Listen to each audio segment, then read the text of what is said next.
ಲೈಫಲ್ಲಿ non veg ಸಿಕ್ಕಾಪಟ್ಟೆ ತಿಂದಿದ್ವಿ. ಒಳ್ಳೆ ಚೆನ್ನಾಗಿರೋ ವೆಜ್ ಯಾವ್ದಾದ್ರು ಹುಡ್ಕೊಂಡು ಹೋಗೋಣ ಅಂತ ಹೊಟ್ರೆ ನನ್ನ ಕಣ್ಣಿಗೆ ಬೀಳ್ತಿರೋ ಬರೀ ನಾನ್ ವೆಜ್ಜು ಇಲ್ಲ ಎಣ್ಣೆ ಅಂಗಡಿ. ಹಾಸನದಲ್ಲಿ ಮಾತ್ರ ಎಣ್ಣೆ ಅಂಗಡಿಗಳು ಸ್ಕೂಲ್ಗಿಂತ ಜಾಸ್ತಿ ಇದಾವೆ.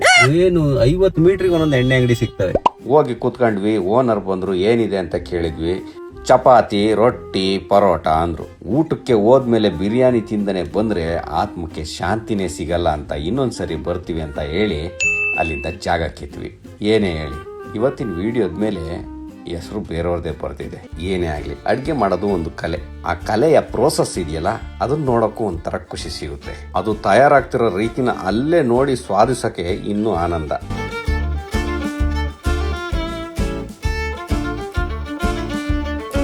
ಬಿಸಿ ಬಿಸಿ ಕಬಾಬ್ ತಟ್ಟೆಲಿಟ್ಟು ಕೊಟ್ಟರು. ಆ ಕಬಾಬ್ನ ತಗೊಂಡು ಚಟ್ನಿ ಹಚ್ಕೊಂಡು ಬಾಯಿಗಿಟ್ಟು ಕಚ್ಚಿ ಬಿಸಿ ಜೊತೆ ಆ ರಸನ ಎಳ್ಕೊಂತ ಇದ್ರೆ ಎಂಥ ಫೀಲ್ ಅಂತೀರಾ. ಮನಸ್ಸಿಗೆ ತೃಪ್ತಿ ಆಯಿತು. ಕಬಾಬ್ನು ಬಿರಿಯಾನಿನೂ ತಗೊಂಡೋಗಿ ಟೇಬಲಲ್ಲಿ ಇಟ್ಕೊಂಡು ತಿಂದ್ವಿ. ಪ್ರತಿಯೊಂದು ಬ್ರ್ಯಾಂಡಿಂದನೂ ಒಂದು ಸ್ಟೋರಿ ಇರುತ್ತೆ, ಅದನ್ನ ಹೇಳ್ತೀನಿ ಅಂದಿದ್ದೆ. ಈಗ ಹರೀಶ್ ಅವರೇ ಬಂದರು, ಅವ್ರ ಸ್ಟೋರಿ ಕೇಳೋಣ ಬನ್ನಿ. ಎಷ್ಟೋ ಜನಕ್ಕೆ ಪ್ರಶ್ನೆ, ಗೌಡ್ರೆ ಯಾಕೆ ನೀವು ಫುಡ್ ಲಾಗ್ ಮಾಡ್ತಾ ಇಲ್ಲ ಅಂತ.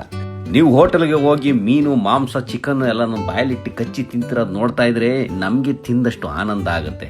ದಯವಿಟ್ಟು ಒಂದಿಷ್ಟು ಫುಡ್ ಲಾಗ್ ಮಾಡಿ ಅಂತ ಒಂದಿಷ್ಟು ಕಮೆಂಟ್ಗಳು ಬರ್ತಾ ಇದ್ದು.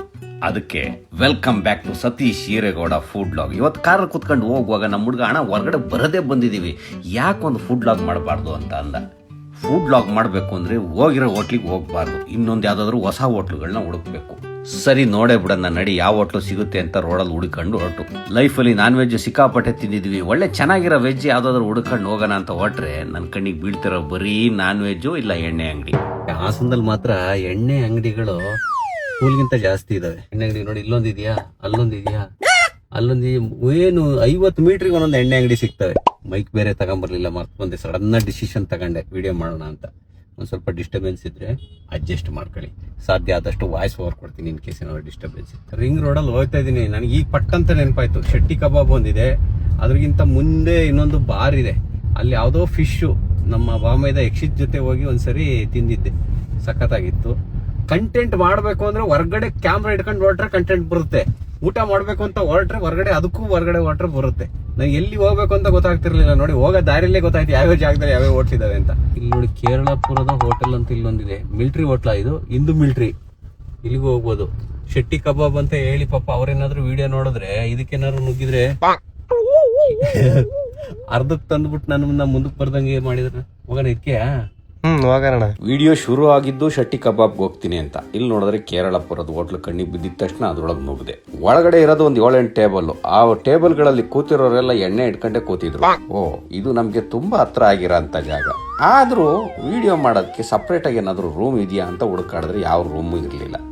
ಹೋಗಿ ಕೂತ್ಕೊಂಡ್ವಿ. ಓನರ್ ಬಂದ್ರು, ಏನಿದೆ ಅಂತ ಕೇಳಿದ್ವಿ. ಚಪಾತಿ, ರೊಟ್ಟಿ, ಪರೋಟ ಅಂದ್ರು. ಊಟಕ್ಕೆ ಹೋದ್ಮೇಲೆ ಬಿರಿಯಾನಿ ತಿಂದನೆ ಬಂದ್ರೆ ಆತ್ಮಕ್ಕೆ ಶಾಂತಿನೇ ಸಿಗಲ್ಲ ಅಂತ ಇನ್ನೊಂದ್ಸರಿ ಬರ್ತೀವಿ ಅಂತ ಹೇಳಿ ಅಲ್ಲಿಂದ ಜಾಗ ಕಿತ್ವಿ. ಏನೇ ಹೇಳಿ, ಇವತ್ತಿನ ವಿಡಿಯೋದ ಮೇಲೆ ಹೆಸರು ಬೇರೆಯವ್ರದೇ ಬರ್ತಿದೆ. ಅದು ಯಾರ್ದು ಅಂತ ನೋಡೋಣ ನಡೀರಿ. ಅಲ್ಲಿ ಬರೀ ಚಪಾತಿ, ಅಕ್ಕಿ ರೊಟ್ಟಿ, ಪರೋಟ ಅದಷ್ಟೇ ಇದ್ದಿದ್ದು. ಈ ಸ್ಪೆಷಲ್ ಆಗಿ ಏನೂ ಇರ್ಲಿಲ್ಲ. ಅಂದ್ರೆ ಇತ್ತು, ಎಲ್ಲ ಖಾಲಿ ಆಗೋಗಿತ್ತು. ಹಂಗಾಗಿ ಅದು ತಿಂದ್ರು ಒಂದು ಬಿರಿಯಾನಿ ತಿನ್ಲಿಲ್ಲ ಅಂದ್ರೆ ಅದ್ರ ಜೊತೆ ಮಜಾ ಇರಲ್ಲ ಅಂದ್ಬಿಟ್ಟು ಈಗ ಇನ್ನೂ 7:30 ಆಗ್ಲೇ ಖಾಲಿ ಆಗಿದೆಯಲ್ಲ ಅವ್ರದ್ದು. ಎಣ್ಣೆ ಹಾಕೋರ್ಗೆ ಎಣ್ಣೆ ಹಾಕೊಂಡು ಬಿಡೋ ತಿನ್ಬೋದು ಅಲ್ಲಿ. ಚೆನ್ನಾಗಿತ್ತು ಅದನ್ನು. ಹಂಗಂದಿದ ತಕ್ಷಣ ನಾರ್ವೆ ಹೋಟ್ಲು ನೆನಪಾಯ್ತು ನನಗೆ. ಪೋರ್ಕ್ ಎಣ್ಣೆ ಹಾಕಂತ ಪೋರ್ಕ್ ತಿನ್ಬೋದು. ಅಲ್ಲೋಗಿದೆ ನಾರ್ವೆ ಹೋಟ್ಲು. ರೀಸೆಂಟ್ ಆಗಿ ನಾನು ಇದನ್ನು ಯಾವ್ದ್ರದ್ದು ಯಾವ ಊರು ಹೋಗಿತ್ತು,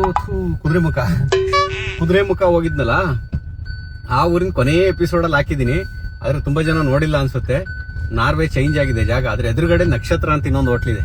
ಅಲ್ಲೂ ಕುತ್ಕೊಂಡು ಎಣ್ಣೆ ಹಾಕೊಂಡು 20-25 ವರ್ಷದ ಹಳೆ ಜಾಗವು. ಅಲ್ಲಿ ಎಣ್ಣೆ ಹಾಕೊಂಡು ಪೋರ್ಕ್ ತಿನ್ಕೊಂಡು ಚೆನ್ನಾಗಿ ಊಟ ಮಾಡ್ಕೊಂಡು ಬರ್ಬೋದು. ಅದು ಒಂದು ವ್ಲಾಗ್ ಮಾಡ್ತೀನಿ ಬೇಕಾದ್ರೆ. ಹಾಸನದಲ್ಲಿ ಇನ್ನೂ ನನಗೆ ಗೊತ್ತಿಲ್ದಿರೋ ತುಂಬಾ ಹೋಟೆಲ್ಗಳಿದಾವೆ. ಯಾರು ಕರೆಯೋದಿದ್ರೆ ಇನ್ವೈಟ್ ಮಾಡಿ, ನಾನು ಅಲ್ಲಿ ಬರ್ತೀನಿ. ನನಗೆ ಹೇಳಿದ್ರೆ ಗೊತ್ತಾಗತ್ತೆ, ಇಲ್ಲಾಂದ್ರೆ ಗೊತ್ತಾಗಲ್ಲ. ಬೆಂಗಳೂರು ಕಡೆಯಿಂದ ಹಾಸನಕ್ಕೆ ಬಂದ್ರೆ ಡೈರಿ ಸರ್ಕಲ್ ಇಂದ ಸೀದಾ ಬಂದ್ರೆ ಅಲ್ಲಿಂದ ಒಂದು 200 ಮೀಟರ್ ದೂರ ಬಂದ್ರೆ ಇಲ್ಲಿ ಸಿಗುತ್ತೆ ಲೆಫ್ಟ್ ಅಲ್ಲಿ ನಿಮಗೆ ಶೆಟ್ಟಿ ಕಬಾಬ್ ಅಂತ. ಪಾಪ ನಮ್ಮ ಫಾಲೋವರ್, ಪಾಪ ಅವರು ಹೇಳ್ತಾ ಇರೋರು ಯಾವಾಗಲೂ ಕರ್ಕೊಂಬನ್ನಿ ಈ ಕಡೆ, ಸುಮಾರು ಜನ ಕೇಳೋರು. ಹಂಗಾಗಿ ಇವತ್ತು ಬಂದು ರುಚಿ ನೋಡೇ ಬಿಡೋಣ ಬನ್ನಿ. ಅತ್ಲಾಗಿ ಶೆಟ್ಟಿ ಕಬಾಬ್ ಅವ್ರ ಹೆಸರು ಬರ್ದಿತ್ತು ಇವತ್ತು ನಮ್ಮ ವಿಡಿಯೋ ಮೇಲೆ. ಶೆಟ್ಟಿ ಕಬಾಬ್ ಹತ್ರ ಬರ್ತಿದ್ದಂಗೆ ಟ್ರಾವೆಲಿಂಗ್ ಬೈಕ್ಗಳು ಒಂದಿಷ್ಟು ಕಣ್ಣಿಗೆ ಬಿದ್ದು. ಹಾಸನ ರಿಂಗ್ ರೋಡ್ ಅಲ್ವಾ, ಸಕಲೇಶ್ಪುರದ ಕಡೆ ಹೋಗೋರು ಇಲ್ಲಿ ಬಂದು ಸ್ವಾದನ ಅನುಭವಿಸಿ ಹೋಗ್ತಾರೆ ಅಂತ ಒಳಗಡೆ ಹೋದ್ರೆ ಪಾಪ ಎಲ್ಲರೂ ನನ್ನ ವ್ಯೂವರ್ಸ್ಗಳೇ ಎಷ್ಟು ಆತ್ಮೀಯವಾಗಿ ಮಾತಾಡ್ಸಿದ್ರು ಅಂತೀರಾ. ತುಂಬ ಸಂತೋಷ ಆಗುತ್ತೆ ನೀವುಗಳು ಬಂದು ಹಿಂಗೆ ಮಾತಾಡಿದಾಗ. ಎಷ್ಟೋ ಜನ ಕಮೆಂಟು ಮೆಸೇಜ್ ಆಗ್ತೀರಾ, ಗೌಡ್ರೆ ಇವತ್ತು ನಾನು ನಿಮ್ಮನ್ನು ನೋಡಿದೆ, ನೀವು ಏನು ಅನ್ಕೊಂತೀರೋ ಅಂತ ನಾನು ಮಾತಾಡ್ತಿಲ್ಲ ಅಂತ. ದಯವಿಟ್ಟು ಹಂಗೆ ಮಾಡಬೇಡಿ. ಈ ಭೂಮಿ ಮೇಲೆ ನಾವೆಲ್ಲರೂ ಶಾರ್ಟ್ ಟೈಮೇ ಇರೋದು, ಮತ್ತೆ ಹುಟ್ಟು ಬರೋಕ್ಕಾಗಲ್ಲ. ಯಾವಾಗ ನಾವು ಸಿಗ್ತೀವಿ ಪ್ರೀತಿಯಿಂದ ಮಾತಾಡಿಸಿ, ಅದರಿಂದ ನಮಗೂ ಖುಷಿ ಸಿಗುತ್ತೆ, ನಿಮಗೂ ಖುಷಿ ಸಿಗುತ್ತೆ. ಪಾಪ ಇಲ್ಲಿ ಓನರು ಕೂಡ ನನ್ನ ವ್ಯೂವರೇ ಹರೀಶ್ ಅಂತ. ಪಾಪ ತುಂಬ ದಿನದಿಂದ ಬರಕ್ಕೆ ಹೇಳ್ತಾ ಇದ್ರು, ಬರಕ್ ಆಗಿರ್ಲಿಲ್ಲ. ಸಮಯ ಬಂದಾಗ್ಲೇ ಏನಾಗಬೇಕು ಅದೇ ಆಗುತ್ತೆ ಅನ್ನೋದಕ್ಕೆ ಇದೊಂದು ಉದಾಹರಣೆ. ಬಂದಿದ ತಕ್ಷಣ ಶೆಟ್ಟಿ ಕಬಾಬ್ ಓನರ್ ಹರೀಶ್ ಅವರೇ ಬಂದು ಮಾತಾಡ್ಸಿದ್ರು. ನಿಮ್ಮಲ್ಲಿ ಏನು ಫೇಮಸ್ಸು ಚೆನ್ನಾಗಿ ಇದಾಗುತ್ತೆ ಅಂದ್ರೆ ಕಬಾಬೆ ಅಂತಾನೆ ಹೇಳಿದ್ರು. ಅವ್ರ ಬೋರ್ಡಲ್ಲೇ ಇದೆ ಅಂದಮೇಲೆ ಡೆಫಿನೆಟ್ಲಿ ಅದೇ ಇರುತ್ತೆ. ಅದಲ್ದೇ ಇನ್ನೇನೇನಿದೆ ಅಂದಾಗ ಬಿರಿಯಾನಿ ಇದೆ, ಫ್ರೈಡ್ ರೈಸ್ ಇದೆ, ಅದು ಇದು ಅಂದ್ರು. 2 ಪ್ಲೇಟ್ ಬಿರಿಯಾನಿ ಹೇಳಿ 1 ಕಬಾಬ್ ಹೇಳಿದ್ವಿ. ಅದಾದ್ಮೇಲೆ ಅವ್ರ ಕಿಚನಲ್ಲಿ ಅವ್ರ ಕೈ ಚಳಕ ನೋಡೋಣ ಅಂತ ಅಲ್ಲಿ ಹೋದ್ವಿ. ಏನೇ ಆಗಲಿ ಅಡುಗೆ ಮಾಡೋದು ಒಂದು ಕಲೆ. ಆ ಕಲೆಯ ಪ್ರೋಸೆಸ್ ಇದೆಯಲ್ಲ, ಅದನ್ನ ನೋಡೋಕ್ಕೂ ಒಂಥರ ಖುಷಿ ಸಿಗುತ್ತೆ. ಅದು ತಯಾರಾಗ್ತಿರೋ ರೀತಿನ ಅಲ್ಲೇ ನೋಡಿ ಸ್ವಾದಿಸೋಕೆ ಇನ್ನೂ ಆನಂದ. ಇವರು ಯಾವುದೇ ರೀತಿ ಎಕ್ಸ್ಟ್ರಾ ಮಸಾಲೆ ಇಲ್ದೇನೆ ಮಿನಿಮಲ್ ಮಸಾಲೆಯಲ್ಲಿ ಒಳ್ಳೆ ಗುಡ್ ಟೇಸ್ಟ್ನ ಕೊಟ್ಕೊಂಡು ಇಲ್ಲಿ ತಯಾರು ಮಾಡೋದ್ರಿಂದ ಸಿಕ್ಕಾಪಟ್ಟೆ ಜನ ಇಲ್ಲಿಗೆ ಬರ್ತಾರೆ. ಅದರಿಂದನೇ ಇವ್ರದ್ದು ಹಾಸನಲ್ಲಿ ಚಿಕ್ಕದಾಗಿ ಒಂದು ಬ್ರ್ಯಾಂಡ್ ಸ್ಟಾರ್ಟ್ ಆಗಿದೆ.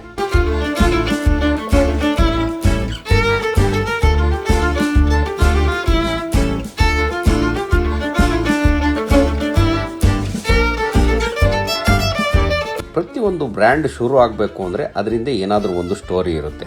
ಹಾಗೆ ಇವರಿಂದೇನೂ ಒಂದು ಸ್ಟೋರಿ ಇದೆ. ಆ ಸ್ಟೋರಿನ ಆಮೇಲೆ ಕೇಳೋಣ.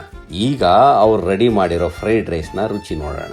ಫ್ರೆಶ್ ಆಗಿ ನಮ್ಮ ಕಣ್ಣು ಮುಂದೆ ರೆಡಿ ಆಗಿರೋ ಈ ಫ್ರೈಡ್ ರೈಸ್ ತಿಂದರೆ ಟೇಸ್ಟು ಡೀಸೆಂಟ್ ಆಗಿದೆ.